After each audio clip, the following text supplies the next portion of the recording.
नहीं रहे हैं जेपी दलाल, उन्होंने जिस तरह से भाषण में कहा कि कांग्रेस की अगर भगवान न करे सरकार आ भी गई तो हम हमारे दिल्ली वाले 6 महीने भी नहीं रहने दें। क्या ये स्पष्ट है कि बीजेपी तो दूसरी पार्टियों की नहीं, किसने कहा कि आ रही है? नहीं, चलो उसने किस मंशा के अंदर क्या उसका क्वेश्चन होगा, उसने किस भाव के अंदर कहा होगा, वो उससे आप पूछिए। परंतु हरियाणा प्रदेश की जनता ने ये बिल्कुल स्पष्ट कर दिया है कि जब 4 जून को रिजल्ट आएंगे, भारतीय जनता पार्टी की सरकार 4 अक्टूबर को नरेंद्र मोदी जी के नेतृत्व में भारतीय जनता पार्टी की सरकार। सीएम साहब आपके 4.5 साल सहयोगी रहे दुष्यंत चौटाला, उन्होंने कहा है वो अब कभी बीजेपी के साथ नहीं जाएंगे।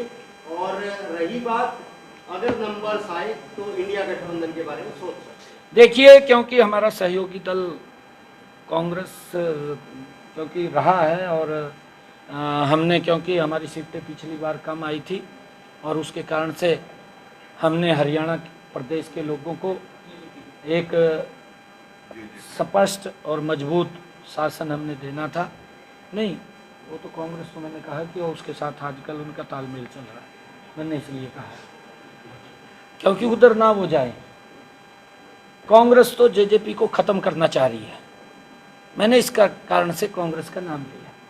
कांग्रेस जेजेपी को ख़त्म करना चाह रही है क्योंकि मैं दुष्यंत चौटाला जी को ये बात कहना चाहूँगा कि थोड़ा मजबूत हो जा। पिछली बार 10 सीटें ली थी, भी ले ले कुछ थोड़ी बहुत थी।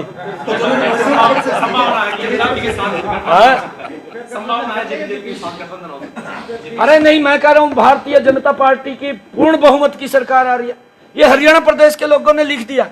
मैं तो इसलिए कह रहा हूँ क्योंकि आजकल दुष्यंत साहब का प्रेम हुड्डा के साथ हो रहा है, दोनों की आपस में गुफ्तगू हो रही है और दोनों एक दूसरे के प्रति आरोप भी लगाते हैं।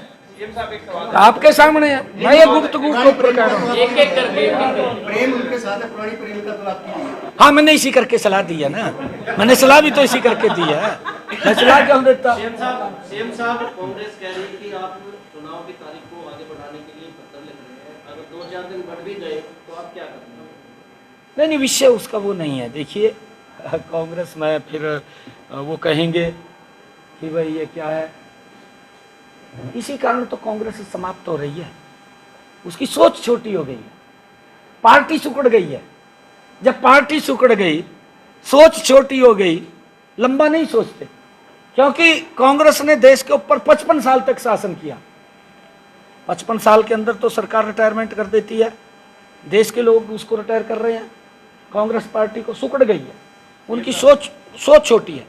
हमने, क्योंकि उनको भी मालूम है, हमारे माननीय अध्यक्ष जी की एक ये सोच थी कि कई छुट्टियां आ गई है।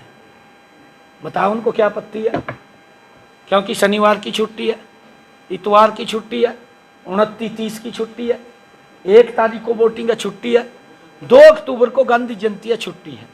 4 छुट्टियाँ 5 छुट्टियाँ ये बन रही हैं, 4 छुट्टियाँ बन रही हैं कि लोग अपना टूर का प्रोग्राम बना लेते हैं। क्योंकि हमारे माननीय अध्यक्ष जी सभी दलों के बारे में ये चिंता करते हैं, सभी लोगों के बारे में चिंता करते हैं। और अध्यक्ष जी ने ये बात सोच करके चुनाव आयोग को इन्होंने पत्र लिखा कि भाई ये बीच में छुट्टियाँ आ गई, कहीं लोग ऐसा ना हो कि वो बाहर जाने का टूर का प्रोग्राम बना ले। कांग्रेस इस प्रकार से उसकी वाहवाही लूटने का काम कर रही है। हुड्डा साहब, कुमारी शैलजा, रणदीप सुरजेवाला, अरे उन्होंने तो इस प्रकार का जो पता नहीं, वो कह देना कि उसके हाथ वो लग गया, ये हल्दी की गांठ लग गई हाथ में।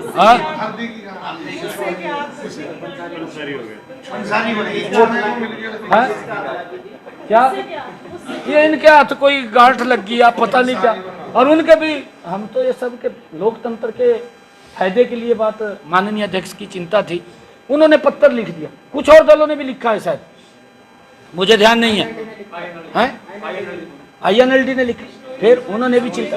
और एक इतना बड़ा कार्यक्रम 2 तारीख को बिश्नोई समाज का राजस्थान के अंदर एक बड़ा पर्व होता है, 1 तारीख का, वो सभी लोग वहां जाते हैं, उसको भी ध्यान में हमने रखा है कि वोट परसेंटेज लोकतंत्र के अंदर कम ना हो, वोट परसेंटेज बढ़े, ताकि स्वस्थ और स्वच्छ लोकतंत्र वो आए। इसकी चिंता करते हुए मैं तो आदरणीय अपने पार्टी के अध्यक्ष मोहनलाल बड़ौली का दिल से धन्यवाद करता हूं कि उन्होंने इतनी सोच रखते हुए चुनाव आयोग को तुरंत पत्र लिखा।